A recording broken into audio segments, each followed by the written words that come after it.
this week's video, I'll show you how to create an invisible join when knitting in the round using the long tail cast on. As always, if you'd like to jump right to a specific point in the video, there are direct links down in the description. Knitters face a couple of challenges when joining a cast on edge in order to knit in the round.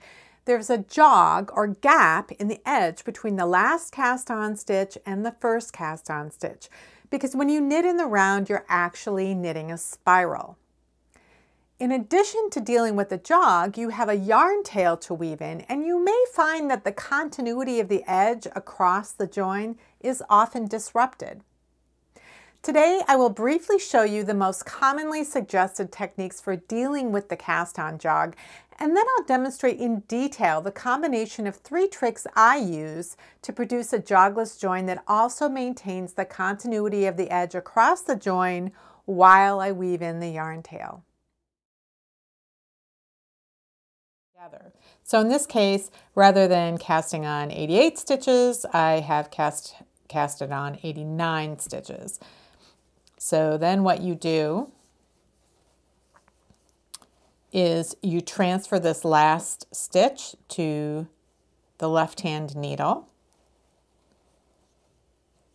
and then you knit these 2 stitches together. So I've got to hold some tension on that tail.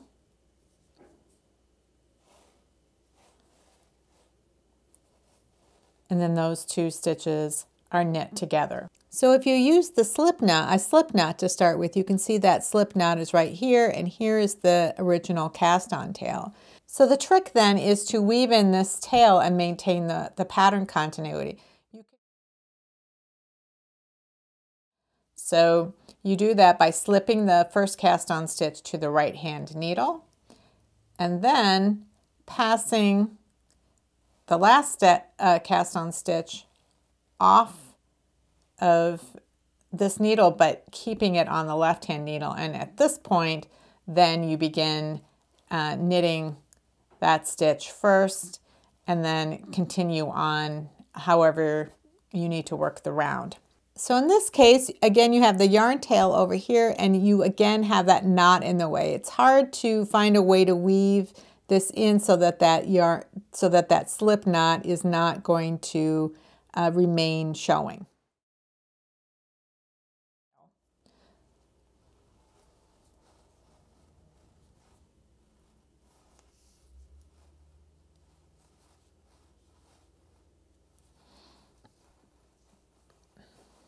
So here I've worked the first 2 stitches as knit stitches, and each of those stitches has 2 strands of yarn associated with the stitch.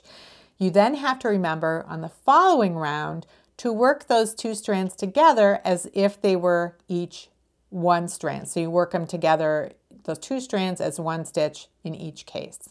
This does result in a nice elimination of the jog, but again you have a little bit of trouble lining up.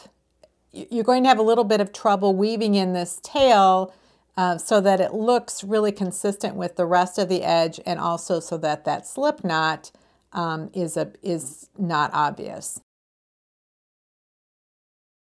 Use the tail to knit the first stitch, but you don't let the first stitch actually come off the needle. Instead, you just pull it through to the front and let it hang there.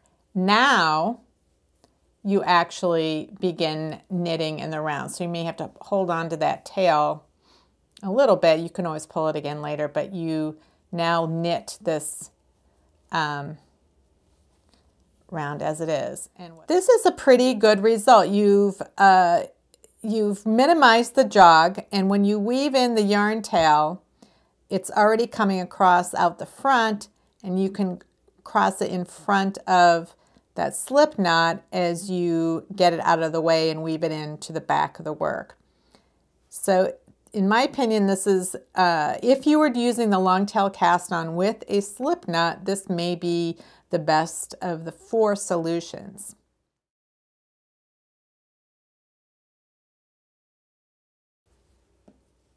So my solution is slightly different. I have 3 parts to my solution, and it starts with the first cast on stitch. I do not use a slip knot.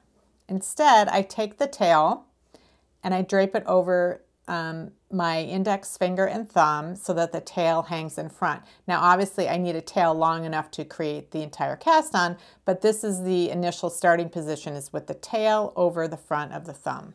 So I'm holding the 2 strands there and I just have the yarn going across like that. Now there are 2 ways you can start this. One is to simply bring your needle up so that the yarn is laying across the top of it and count that as your first stitch. And then your second one is an actual regular cast on stitch. My preference, and it's not any better or worse, it's just my preference, is to create a twisted loop for that first cast on stitch. So I take my needle, I dive down into that hole, and I twist so that the needle comes toward me, and then I turn it to the left, and then I have a twist, like a backwards loop. That's my first stitch. Put my index finger on it. Now I have the standard slingshot position, and I can continue casting on for the entire round. So what I do to join is I knit this first stitch. All of the other stitches, all of the other backwards loops have been knit, and they all have a purl bump on the back side. So this first stitch is the single exception. So what I do to complete the cast on is to knit this first cast on stitch, and now it's on the left hand needle, and that becomes the final cast on stitch. Now every cast on stitch now has a loop below the needle and a loop on the needle, and so this is where I would then put my beginning of round marker, so that this first and last stitch is the end of the round. And now I begin working in whatever my pattern is for the very first round. So here's what you end up having for your edge. So these were, this stitch right here that's now a purl was that first stitch cast on, last stitch completed of the cast on edge when I joined.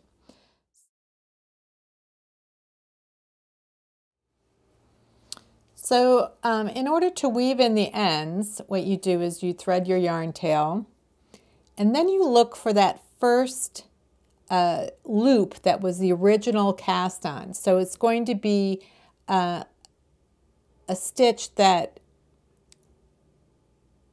comes around and back the other way. It's not connected in the other direction. So right here, it's these 2 legs right here. So you want to come from left to right under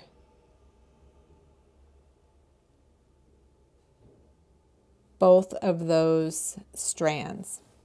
It's coming from left to right, and the rest of the yarn tail is lying below that. So you see how the yarn needle is above this loop. And then you're going to pull it through. You see how this tail is coming up above this loop. And then you adjust the tension so that it matches the other stitches. After you've created this twisted loop, then you want to go through one of the purl bumps on the back of the work. So you don't want to go through one of the ones right next to it. You want to go over one little bit so it's right underneath this knit stitch here. And that helps create that continuity along the edge there. It just continues it right along there. And then you can see on the back of the work, if you have ribbing, you can go up one of the columns there. So I might go through the backs of a few stitches here. And then I would go up one leg of each knit stitch up this column.